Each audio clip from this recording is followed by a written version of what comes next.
Oke.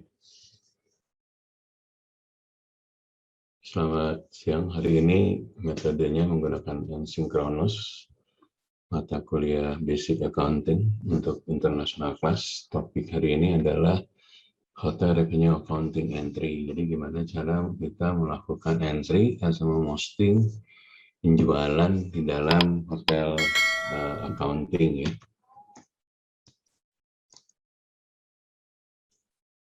Jadi introduction-nya bahwa hotel itu kan menjual produk, salah satunya produk F&B, ada kamar, ada produk yang lain-lain, dan servis ya, servis pelayanannya, dan mulai dari check-in, check-out, sampai dengan payment dan sebagainya.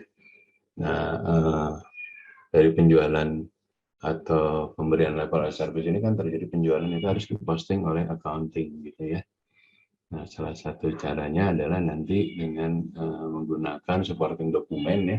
Untuk memosting revenue itu harus ada supporting dokumen yang mulai dari tanda terimanya, terus ada billingnya, ada laporan penjualannya, terus ada penerimaan uangnya, baik cash atau credit card dan sebagainya, terus ada laporan juga dari housekeeping. Nah, laporan housekeeping ini adalah untuk mengkontrol apakah betul kamar yang terjualnya 100 kamar gitu ya. Menurut housekeeping malam ini terjual 100 kamar. Tapi menurut front office yang terjual di bawah 100 kamar. Nah, itu akan terjadi diskrepensi. Nah, diskrepensi report itu nanti harus dicari oleh si income auditor. Kenapa kok bisa beda gitu ya. Bisa jadi ada kamar yang sama front office diposting sebagai room occupied, tapi menurut housekeeping tamunya sudah check out karena udah nggak ada barang di kamarnya dan sebagainya ya. Terus dari F&B juga nanti ada report penjualannya, biasanya dari point of sale ya, jadi mesin kasir itu nanti ada reportnya, summary-nya dan sebagainya ya. Nah, penjualan-penjualan lain itu seperti tadi ya, ada laundry, ada spa, massage dan sebagainya ya. Bagaimana hotel merecognize penjualan ya. Nah, ini yang unik dari industri hotel itu. Industri hotel itu merecognize-nya pada saat cut off atau end of day pada malam hari ya. Jadi biasanya ada shift kedua itu, shift ketiga itu nanti akan cut off harinya. Jadi misalnya sekarang hari penjualan hari, misalnya nanti kan kuliah itu di hari apa ya? Hari Rabu gitu ya. Berarti di hari, misalnya hari ini hari Selasa kita cut off. Jadi di hari Rabu itu revenue hari Selasa sudah muncul gitu ya. Nah, cut off-nya atau end of day-nya menggunakan sistem ya. Biasanya sistem akan muncul dulu apakah akan di closing revenue per hari ini. Nah, sebelum di closing itu biasanya net auditor atau front desk yang malam hari itu mengecek antara transaksi yang terjadi di sistem dengan yang terdapat dari dokumen bill-billnya tamu itu harus sama ya. Misal terjadi revenue kamar menurut postingan dari sistem ada 100 kamar seperti saya sampaikan tadi. Nah, nanti kita cek dari bill-billnya atau dicek dari payment-nya atau dicek dari folionya apakah benar memang kamarnya 100 gitu. Jangan sampai nanti kamarnya ternyata di bawah 100 tapi running 100. Nah, biasanya ini nanti akan menjadi prestasi dari front office ya kalau dia salah, sering banyak salah, rebate itu apa namanya adjustment ya, atau misalnya kayak tadi revenue 100 ternyata actualnya 98, berarti harus di rebate 2 kamar, dihilangkan 2 kamar secara sistem gitu ya. Nah, ini menunjukkan bahwa si sales si front office itu tersebut melakukan kesalahan ya. Jadi harus dipastikan dalam setiap proses net audit itu semua supporting dokumennya sudah sesuai dengan yang di sistem. Jadi manual bill-billnya sama yang ada di sistem angkanya sudah sama gitu ya. Baru kita bisa end of day atau cut off ya. Cut off harinya dan pindah ke hari berikutnya. Jadi kalau hari ini hari Selasa malam kita cut off.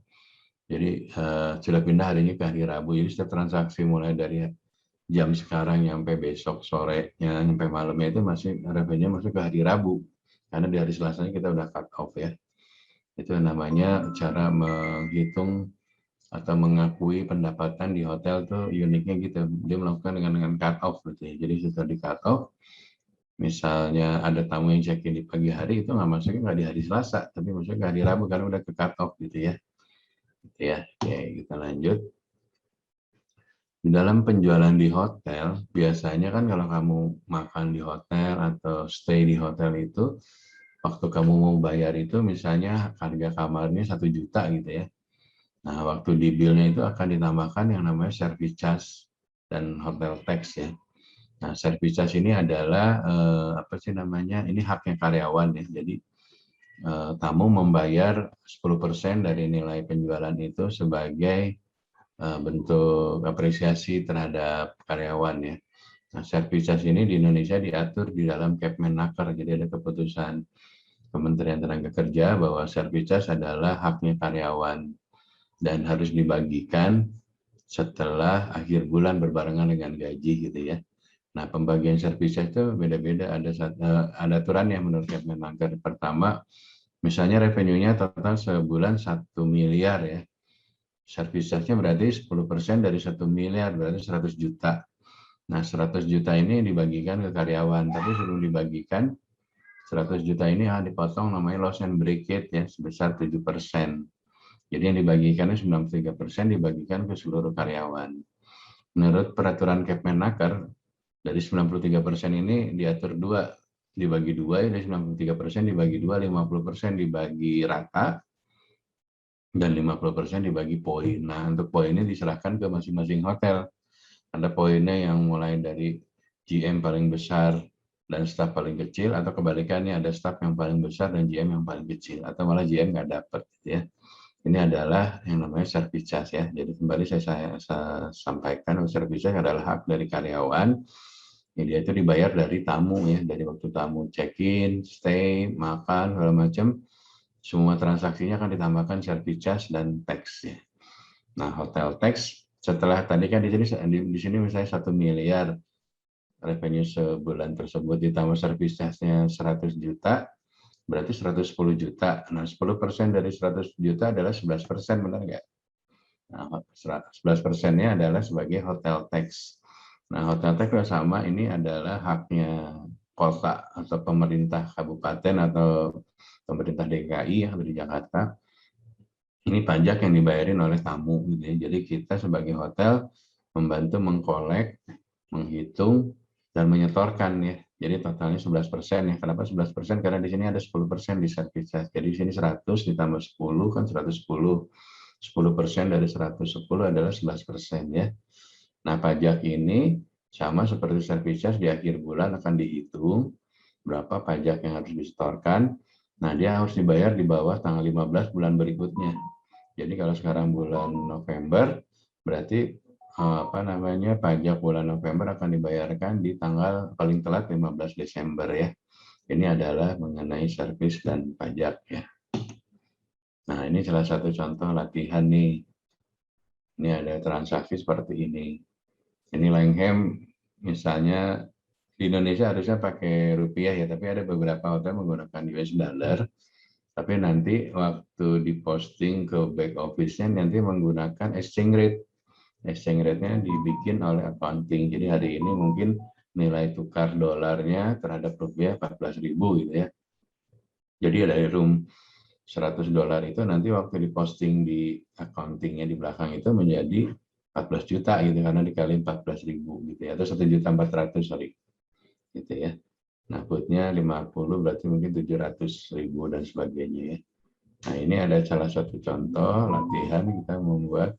Jadi ada transaksi di Hotel Langham, kamarnya 100 dolar, dia konsum F&B, makanan, di konsum beverage.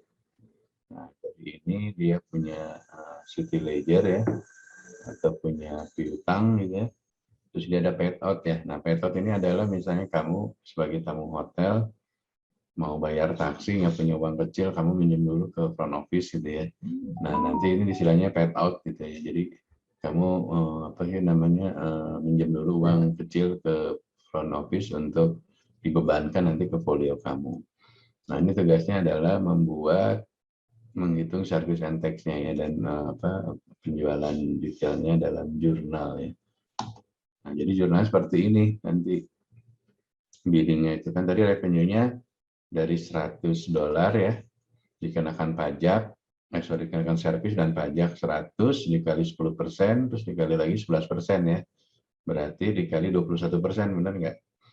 Jadi servisnya kan 10, si tax-nya 11, jadi kalau dijumlahkan 21 ya. Jadi 21% dikali $100 adalah 121 ya. Jadi kamarnya 121 itu terdiri dari penjualannya 100, servisnya 10, tax-nya 11 ya. Jadi ingat dari itu kalau kita breakdown ini dari gross menjadi net, ini tinggal dibagi 1,21. Jadi 121 dibagi 1,21 adalah hasilnya 100. 60,5 dibagi 1,21 hasilnya 50.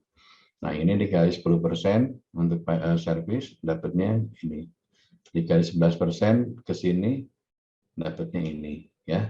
Jadi ini adalah contoh billing atau breakdown, sorry ya, breakdown dari penjualan tadi kamarnya $100, waktu di billing ke tamu munculnya 121. Kenapa 121? Jadi $100 ditambah $10 service charge dan 11% tax. Begitu juga dengan transaksi yang lainnya ya. Nah, kenapa ini City Ledger sama Paytot tidak masuk di dalam billing? Karena ini bukan bagian dari account dari profit and loss ya. Ini neraca ya. Yang ini adanya di balance sheet nih.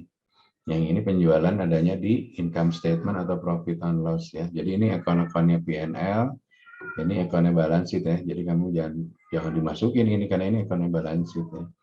Jadi di breakdown-nya adalah penjualan sales breakdown. Jadi breakdown penjualannya adalah penjualan kamar, food dan beverage ya. Kita lanjut. Nah, jadi waktu pembukuannya di accounting atau di hotel tersebut, jadi semua transaksi yang bersifat pembayaran itu jurnalnya di debit ya. Jadi ada City Ledger atau cash semuanya di debit. Nanti kreditnya adalah penjualan kamar, penjualan F&B, penjualan lain-lainnya ya. Jadi pastikan kamu ingat di sisi debit adalah transaksi yang di record adalah gas bill.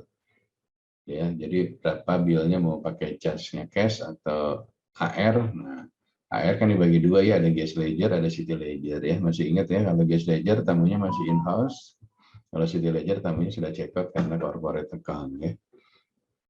Nah ini yang tadi Paytot itu masuknya ke piutang lain-lain ya. Kamu tadi kan minjem uang yang di sini nih $25.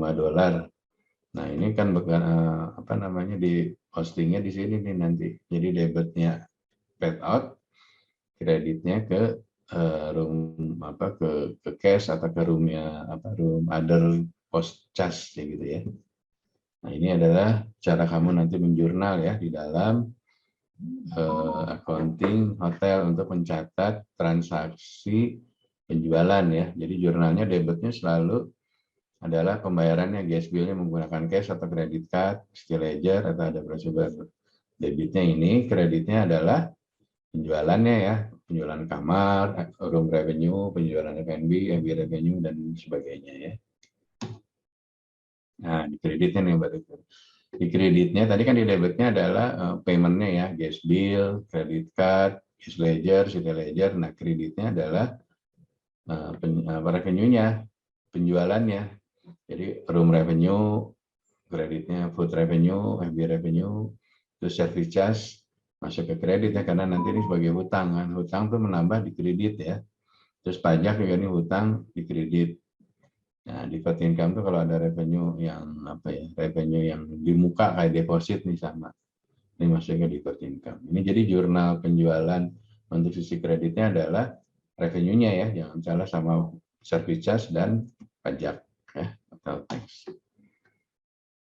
Nah, ini contoh dari sales jurnalnya nanti.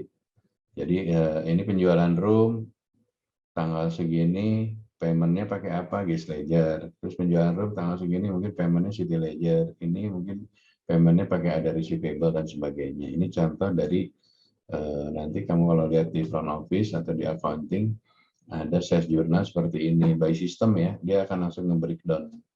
Jadi revenue-nya berapa, servisnya berapa, pajaknya berapa itu akan automatically ya. Zaman dulu di manual dihitung. Pokoknya ingat ini kalau dari gross Saya ingatkan kembali ya. Dari gross untuk menjadi net, kamu baginya 1,21 ya. Jadi kamu dikatakan gross sales-nya 121. Berapa netnya? Jadi 121 dibagi 1,21. Dapat netnya adalah 100 ya. Ingatin itu ya. Sama yang lain juga sama, dibaginya 1,21 untuk dapetin net sales. Oke, sampai di sini ada yang ditanya? Nanti kalau ada pertanyaan bisa WA saya untuk lebih detailnya. Kita ketemu lagi di sesi berikutnya di minggu depan ya. Terima kasih. Sampai ketemu minggu depan.